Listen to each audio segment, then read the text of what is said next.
What myth is still widely circulated as truth? Story 1.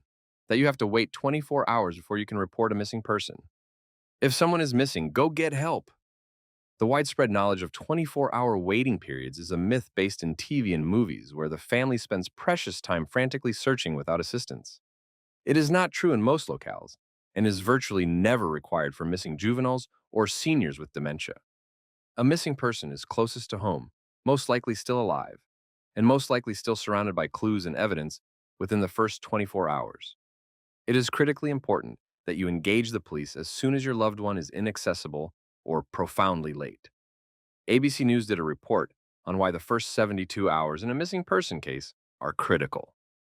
They emphasize that it is not necessary to wait 24 hours before filing a report.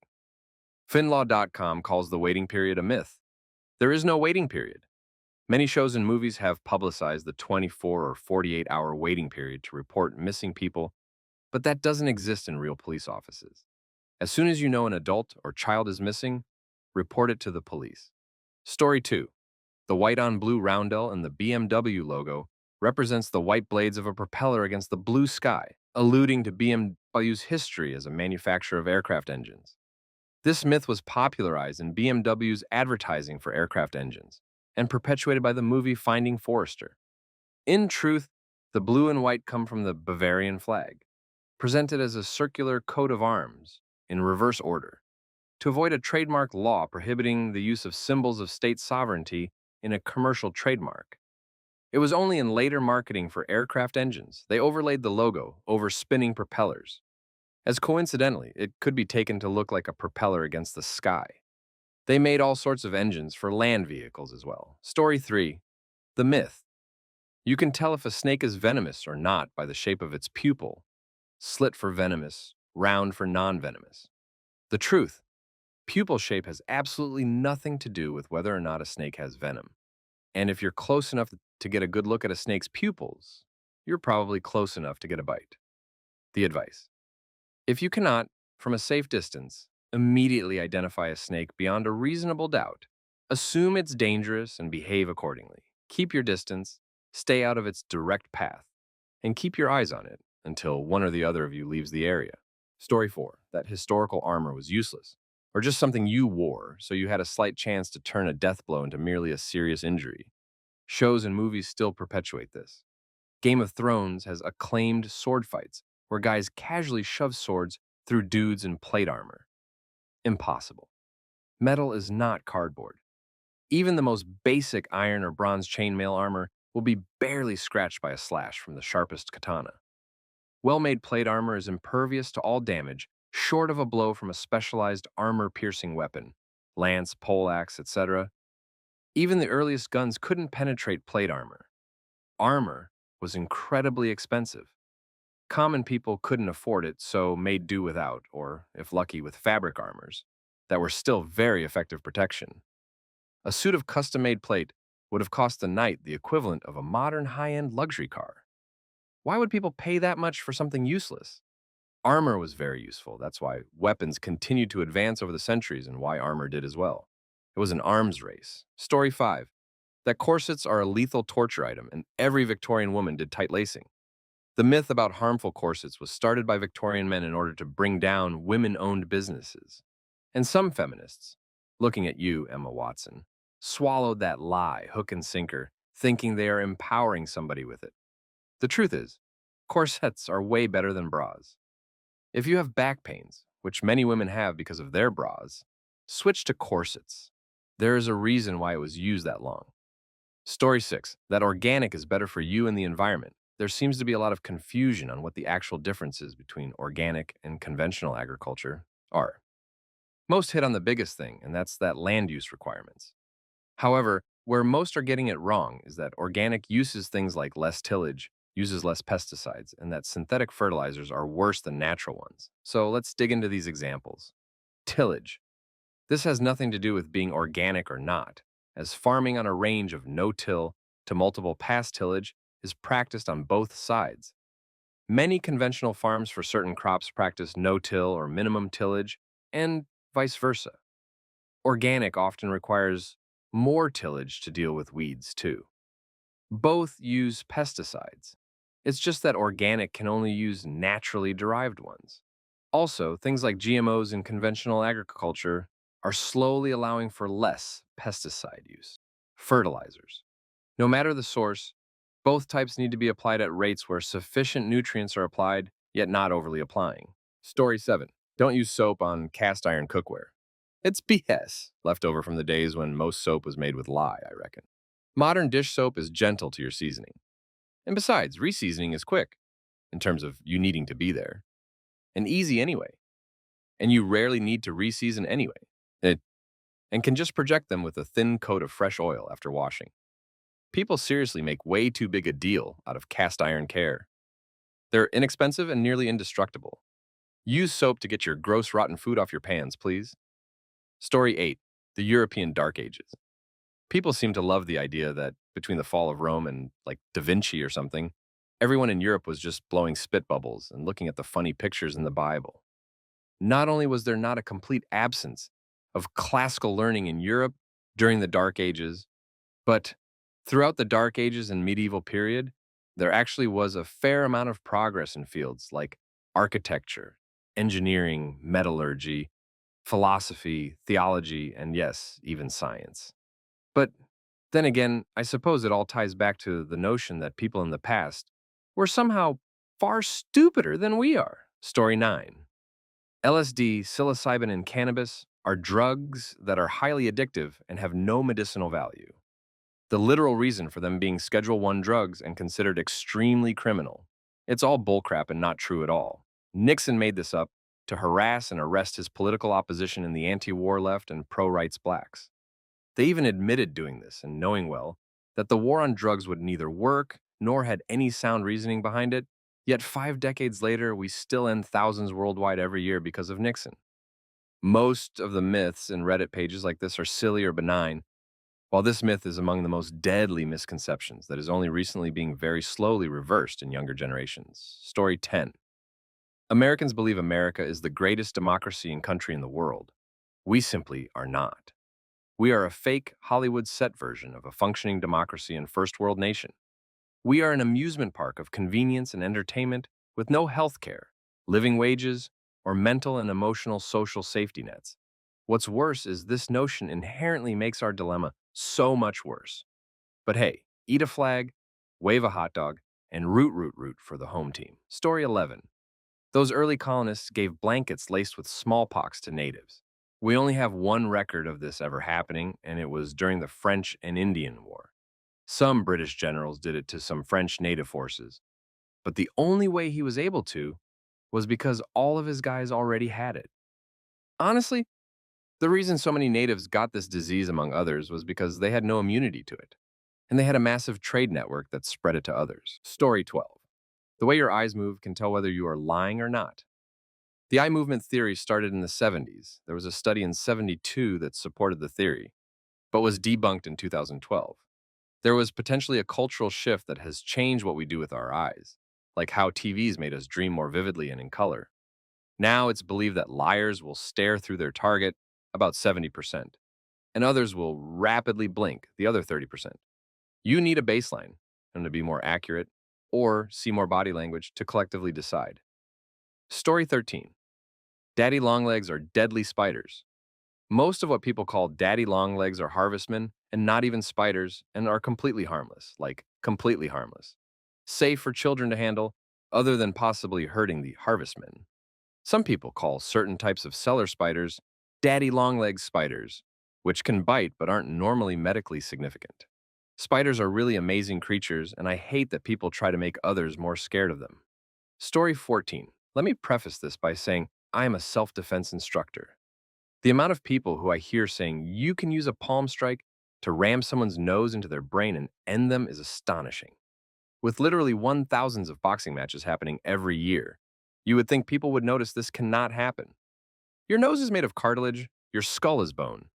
That would be like stabbing a rubber knife through a rock. Also, the thing where you hold your keys in your fist to make a Wolverine claw is more likely to hurt you than the bad guy. Story 15. Oil and coal are made from dinosaur fossils. Petroleum and crude oil is derived from fossilized microscopic life forms, such as plankton and algae. Coal, on the other hand, comes from fossilized trees, most of which date back to the Carboniferous period, some 358 to 298 million years ago.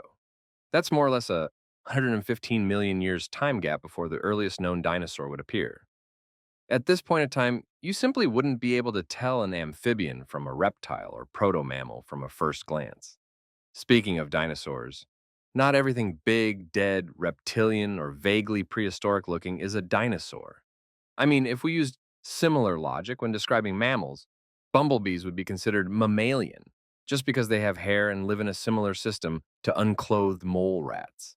Story 16. Raising children's self-esteem improves their chances of success in life.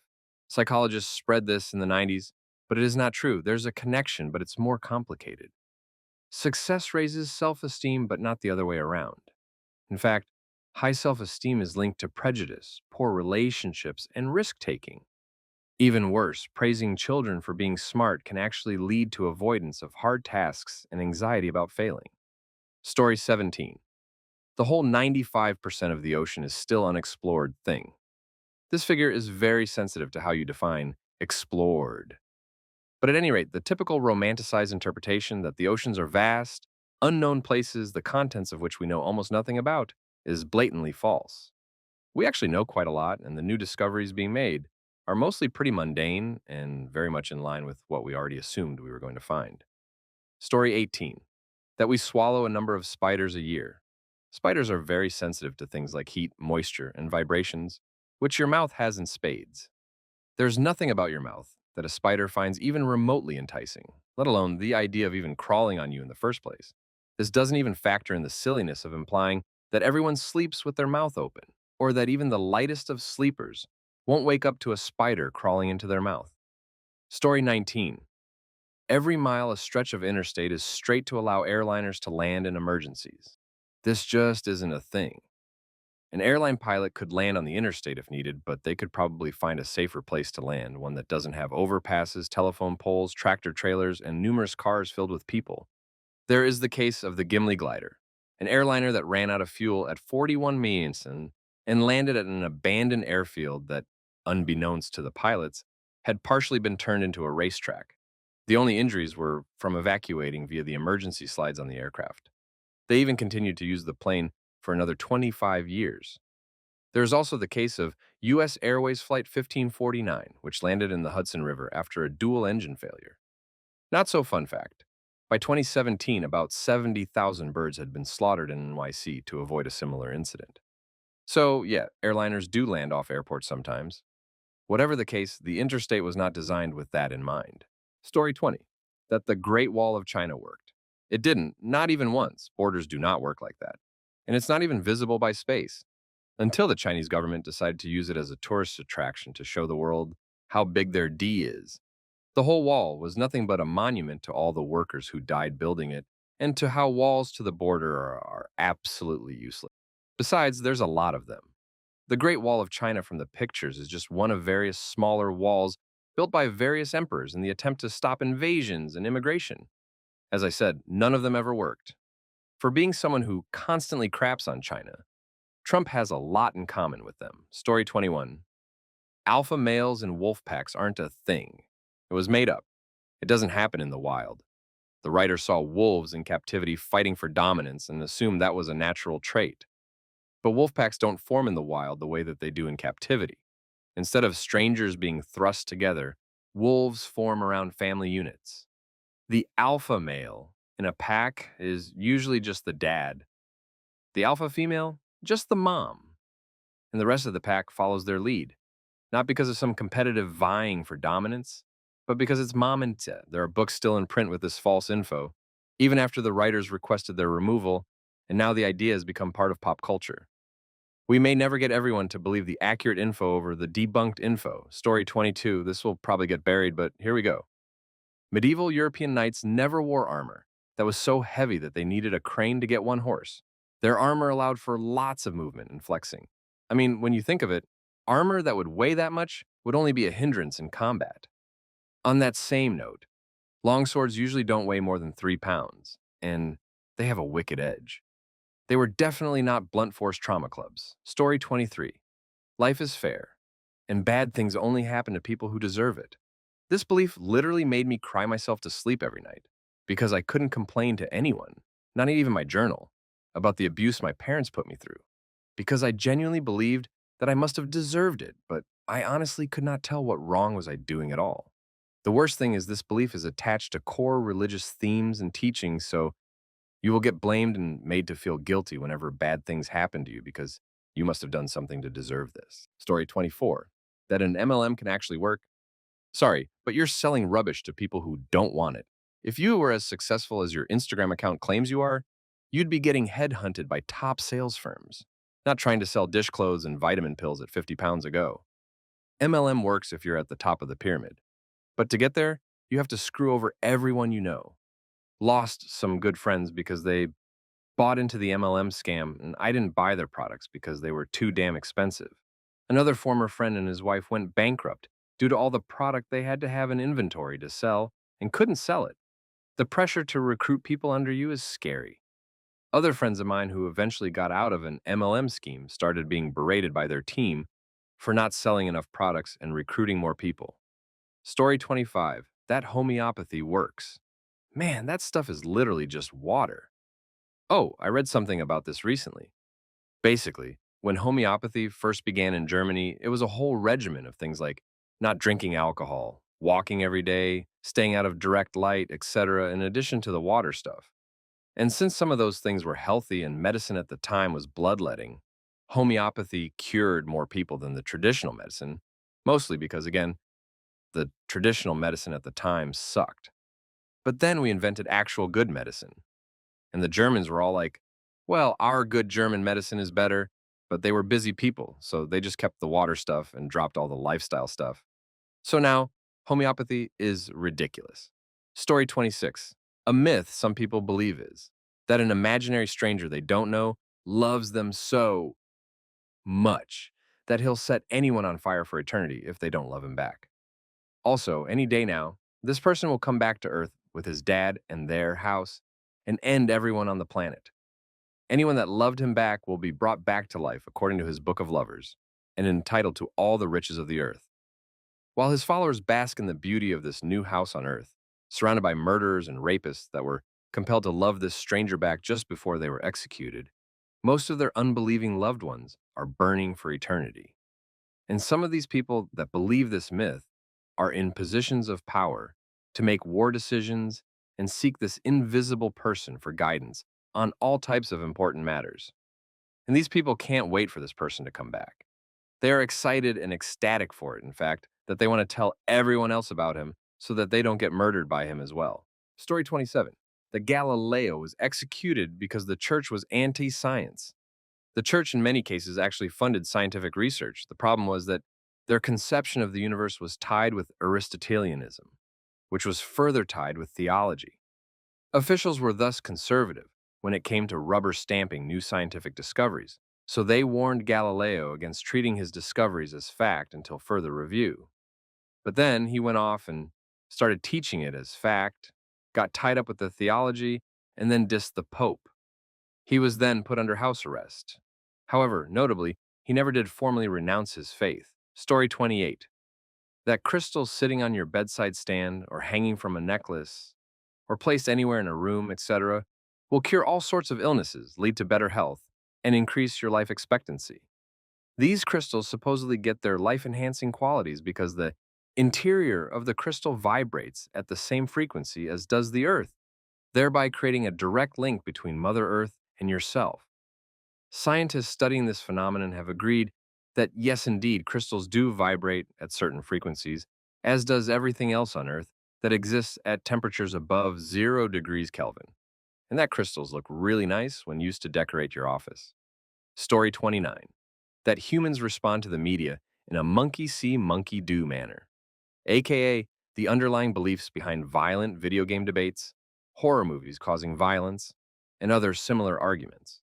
The sociological model, where humans imitate what they see in the media, is called the magic bullet theory, and it has been thrown out since the 60s, though many politicians and parents still choose to believe this. Take any sociology course in college, it's pretty eye-opening. Story 30. That white wedding dress is an ancient symbol of virginity. Nope. Queen Victoria wore one in 1840.